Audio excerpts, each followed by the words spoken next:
By the time most people reach 60, they have heard the same advice so many times that it feels almost sacred. Drink more water, keep a bottle near you, stay hydrated, your body will thank you, your skin will thank you, your energy will thank you, and yet something strange happens. Millions of adults over 60 do exactly that. They sip all day, they refill the glass, they keep the bottle on the nightstand, on the kitchen counter, in the car. And still, by late afternoon, the mouth feels dry, the lips feel tight, the skin across the hands looks thinner than it used to, the face seems less luminous, less resilient, less alive. Sometimes there is fatigue, sometimes lightheadedness, sometimes that vague, difficult-to-name sense that the water is going in, but it is not really staying, that feeling is not imaginary. Because after 60, hydration changes, not cosmetically, not symbolically, biologically. The problem is not always that you are drinking too little. Sometimes the real problem is that plain water by itself is no longer doing the full job you think it is doing. And there is one overlooked reason for that. It is not expensive. It is not trendy. It is not a beauty powder wrapped in clever marketing. It is not one of those wellness fads that disappears 6 months after it arrives. It is something your body has depended on for every heartbeat, every nerve signal, every muscle contraction, every drop of fluid balance you have ever maintained, electrolytes, not gallons of them, not sugary sports drinks masquerading as health food, not reckless salt loading. I am talking about the right amount in the right form. For the right body at the right time. Because if you are over 60 and you want better hydration and healthier looking skin, what you add to your water may matter almost as much as the water itself. And what makes this so important is that the signs of underhydration in later life do not always arrive dramatically. They arrive quietly, a little more fatigue than usual, a little more mental fog, a little more dryness, a little less spring in the skin, a little less appetite, a little less tolerance for heat, a little more vulnerability than you had 10 years ago. That is how aging often works, not in explosions, in slow negotiations. Stay with me, because in the next few minutes, I want to show you why hydration becomes more difficult after 60, why plain water sometimes falls short, why your skin often reflects that change before the rest of your body says a word, and why one specific kind of addition to your water can change the equation in a way that is both practical and scientifically grounded. And there is one part of this that almost nobody explains clearly, the difference between drinking water and actually holding onto it. That difference changes everything. Before we go any further, I want to ask you something simple. Tell me your age and the first sign your body gives you when you know you are not fully hydrated. Is it a dry mouth? A headache? Fatigue? Dizziness when you stand up? Skin that suddenly looks dull and tired? I always find that the most revealing answers are not the dramatic ones. They are the small daily clues people have learned to ignore. Now, to understand why this matters, we need to start where almost every conversation about hydration should start, and almost never does. After 60, the body does not manage water the same way it once did. When you are young, hydration feels almost automatic. You get thirsty, you drink, your kidneys adapt, your tissues hold on to water efficiently. Your body has more room for error, but aging narrows that margin. One large review on hydration in older adults described 3 changes that make dehydration more likely with age. The first is that total body water declines. The second is that the sense of thirst becomes less reliable. And the third is that the kidneys gradually lose some of their ability to conserve water as efficiently as they once did. That combination is more powerful than it sounds. Less water stored in the body. Less thirst telling you to replace it, less kidney efficiency helping you hang on to what remains. Now imagine building daily life on top of that. A warm day, a mild illness, a diuretic medication, a long morning of errands, a skipped glass of water, a little extra sweating, a bad night of sleep, a cup of coffee, and not much else until noon. In a younger body, these things are often small. In an older one, they can accumulate surprisingly fast. This is one reason dehydration in older adults is so easy to underestimate. It is not always dramatic thirst. In fact, sometimes thirst is the very signal that weakens first. You see, LA Health highlighted this clearly. Older adults often do not feel thirst as strongly, even when the body genuinely needs fluid. that means you can be moving. Toward dehydration without the same urgent internal alarm you relied on decades ago. And when that happens repeatedly, your body pays for it in ways that are not always obvious at first. A major review in Nutrients linked dehydration in older adults with worse cognitive performance, longer hospital stays, higher readmission rates, and poorer outcomes overall. That is the severe end of the spectrum. But long before those consequences, there is the everyday version, the version people dismiss, the version that shows up in the mirror, in energy levels, in concentration, in how the afternoon feels. This is where the skin enters the story, because skin is often one of the first places people notice that something is changing, even when they do not yet understand why. The National Institute on Aging explains that as skin ages, it becomes thinner, drier, and more fragile.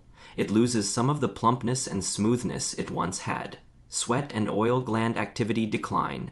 Years of sun exposure and ordinary aging gradually reduce elasticity.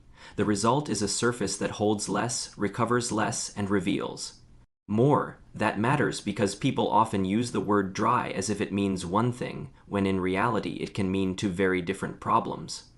One is dry skin in the true barrier sense, that is about the skin's outer protective layer, natural oils, and its ability to seal moisture in.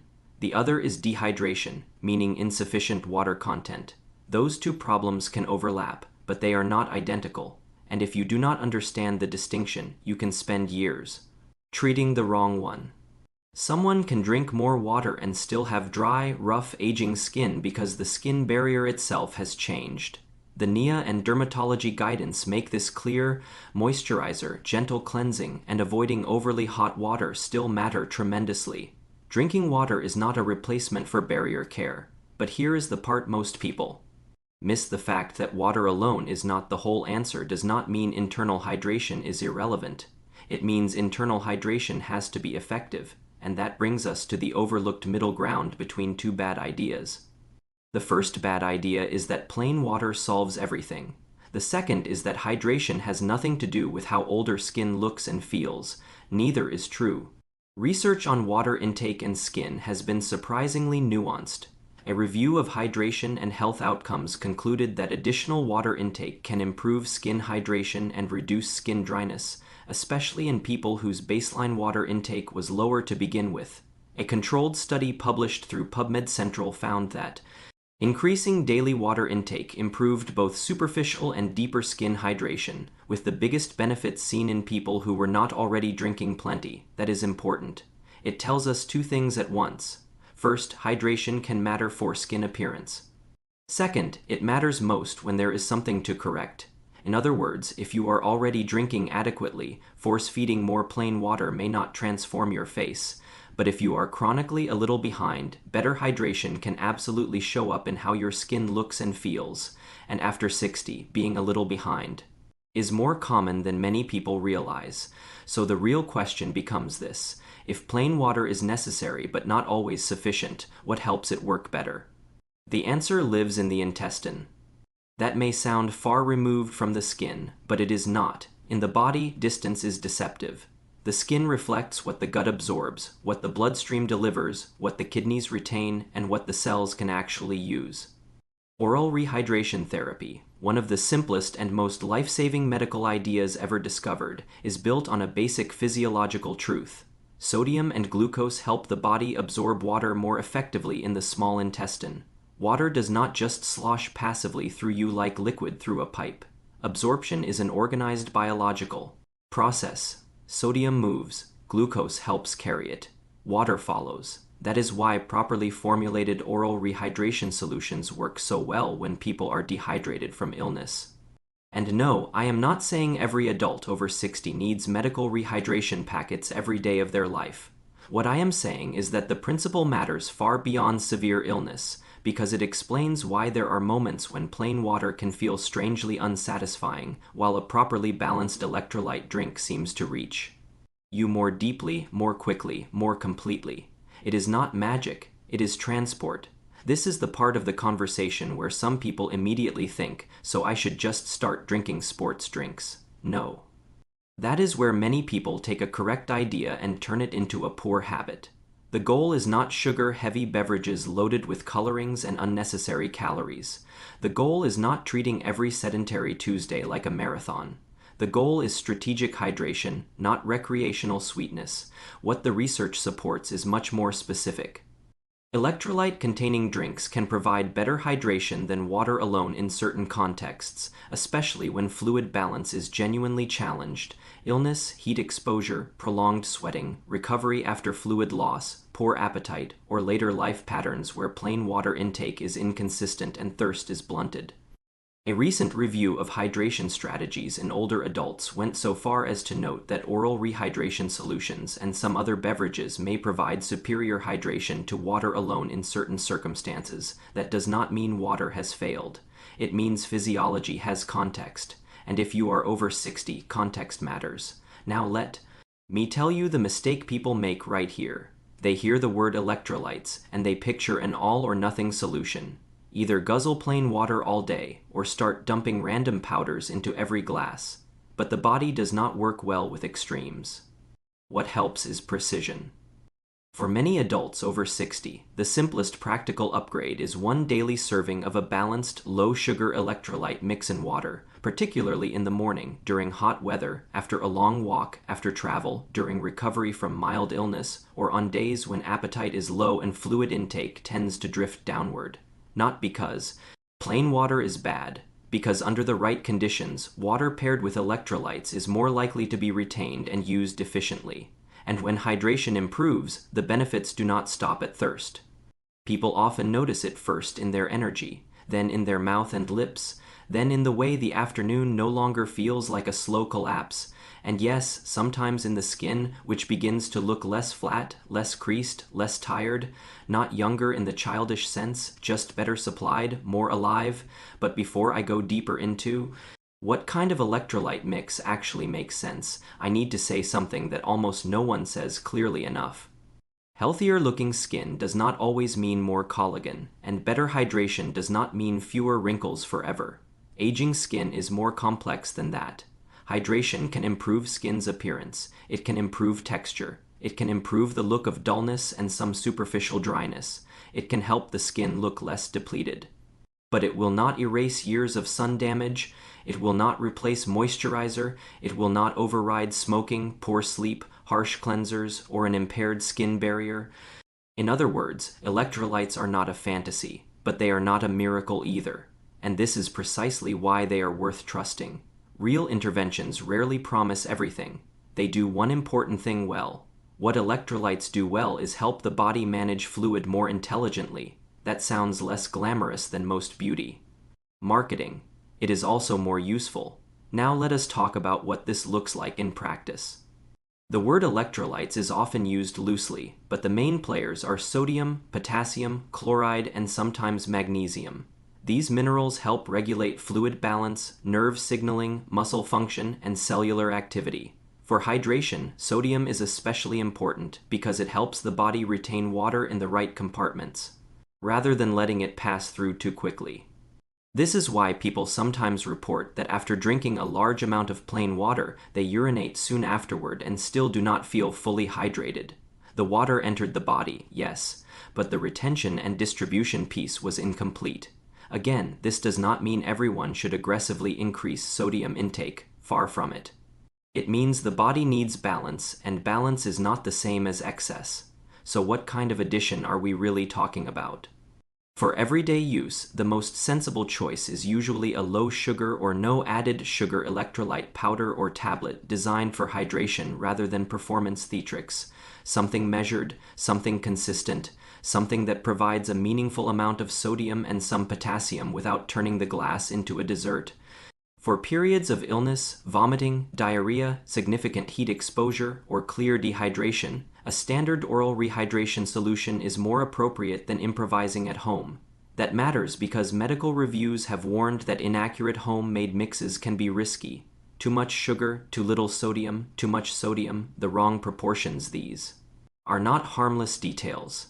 This is one of those areas where precision is kindness. If you truly need rehydration, use a properly formulated product or follow medical guidance. If you simply want plain water to work a little better in everyday older adult life, a balanced electrolyte mix can be a practical bridge between I drank something and I actually feel hydrated. And now we come to the question that is probably sitting quietly in the back of many minds. If the benefit is real, why do so many people still believe water alone should always be enough? Because in healthy younger adults, it often is. That is the answer. What changes after 60 is not the fundamental value of water. It is the number of variables interfering with it.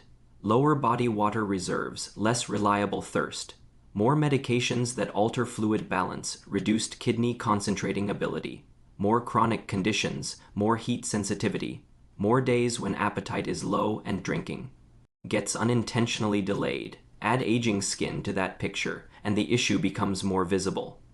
Older skin contains less natural oil. It is more vulnerable to dryness. It is slower to recover. It is less forgiving of repeated small deficits. So even mild underhydration can become cosmetically noticeable sooner than people expect. The face looks tired. The lips seem thinner. The fine lines around the eyes look sharper by evening than they did at breakfast. The hands start to look papery. The skin on the shins can turn rough and itchy. None of these prove dehydration by themselves, but they are clues. They are part of the pattern. And when people address that pattern intelligently, the difference can be more striking than they expect. Picture a woman of 68 who believes she is doing everything right because she keeps a water bottle with her all day. But she also takes a diuretic, rarely feels thirsty, often skips lunch, and spends summer afternoons gardening. She drinks water, yes, but by evening she is tired, her mouth is dry, and her skin looks flat and drawn. Now imagine that instead of merely increasing plain water, she starts her day with a balanced electrolyte drink, keeps plain water nearby through the day, adds broth or water-rich foods at lunch, and becomes more deliberate in hot weather. Nothing about that is glamorous, and yet within weeks, many people in that situation describe the same thing. They feel steadier, not transformed, steadier. That steadiness is underrated, because when the body is better hydrated, it does not have to bargain as hard with everything else. But I want to slow down here, because there is a very important caution. Not every person over 60 should casually add sodium to their routine without thought. If you have been told to limit fluids or sodium because of heart failure, kidney disease, advanced liver disease, uncontrolled blood pressure, or another medical condition, this is not the kind of advice to apply automatically. In those cases, hydration strategy has to be individualized. That does not make the principle wrong. It makes the body real. Medicine is full of helpful truths that still need tailoring, and this is one of them. For the right person at the right time, electrolytes can be the missing piece. For the wrong person, used carelessly, they can be counterproductive.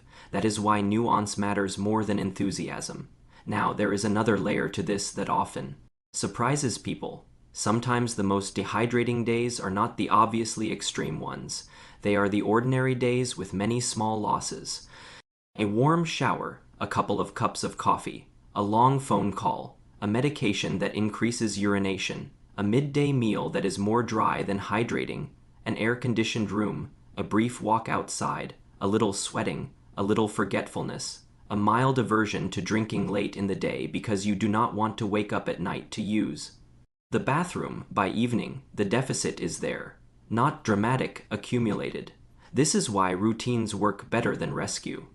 Waiting until you feel terrible is often too late, especially after 60, when thirst may not tell the full story.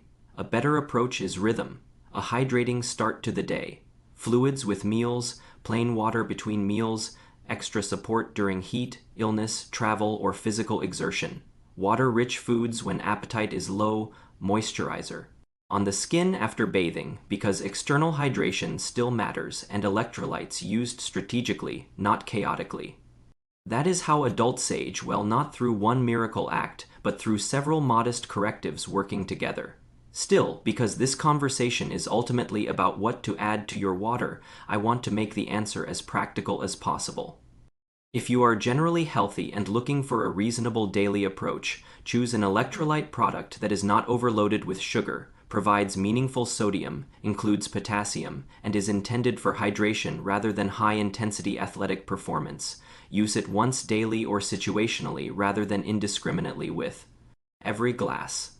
If you have been outside in the heat, have had poor appetite, have been sweating, have had mild diarrhea, or simply know you tend to drift into underhydration, that is when the payoff is usually most noticeable.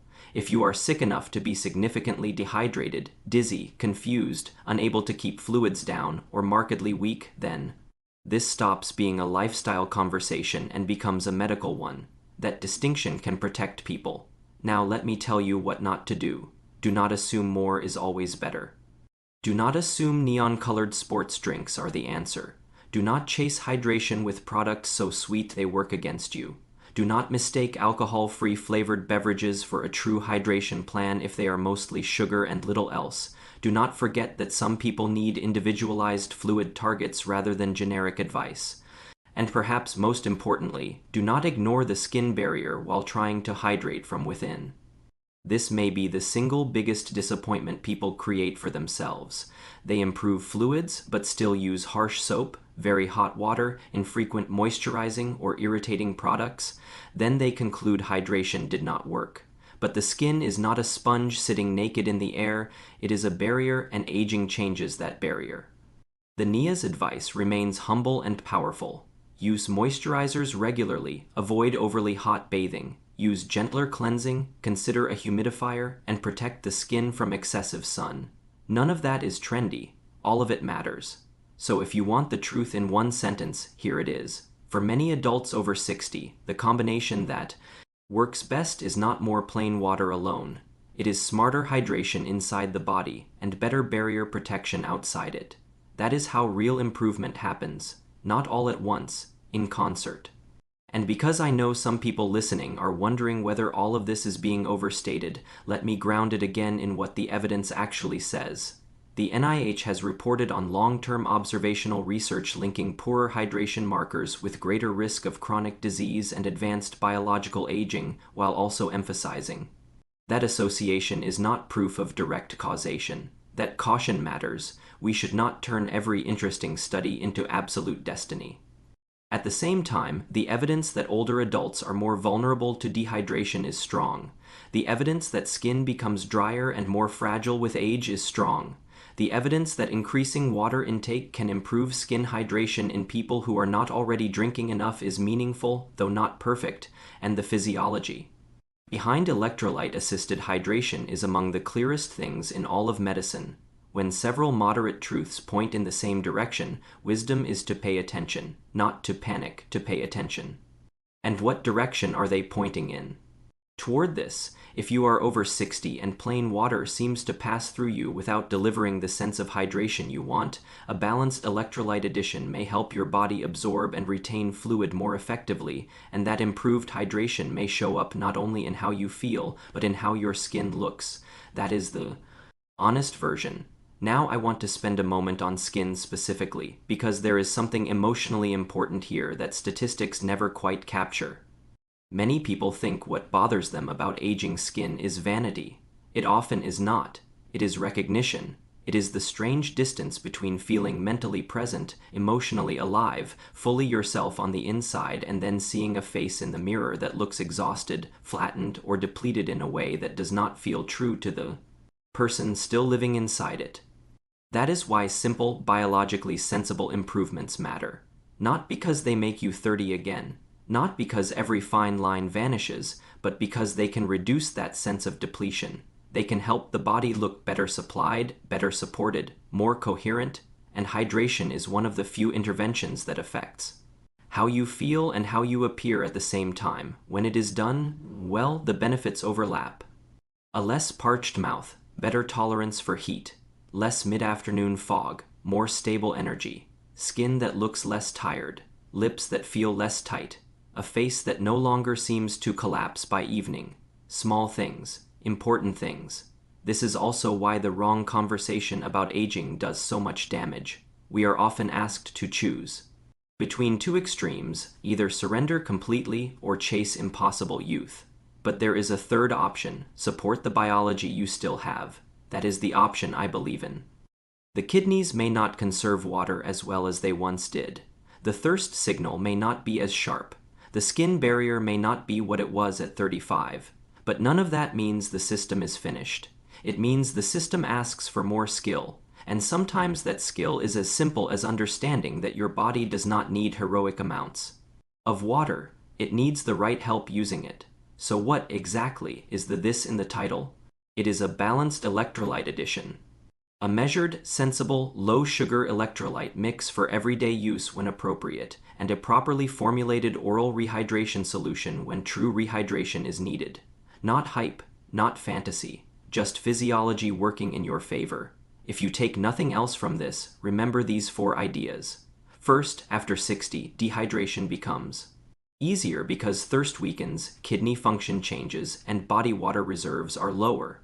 Second, aging skin is drier and more fragile by nature, so even mild underhydration may show up more visibly. Third, plain water is essential, but in certain later life situations it is not always the most efficient standalone tool.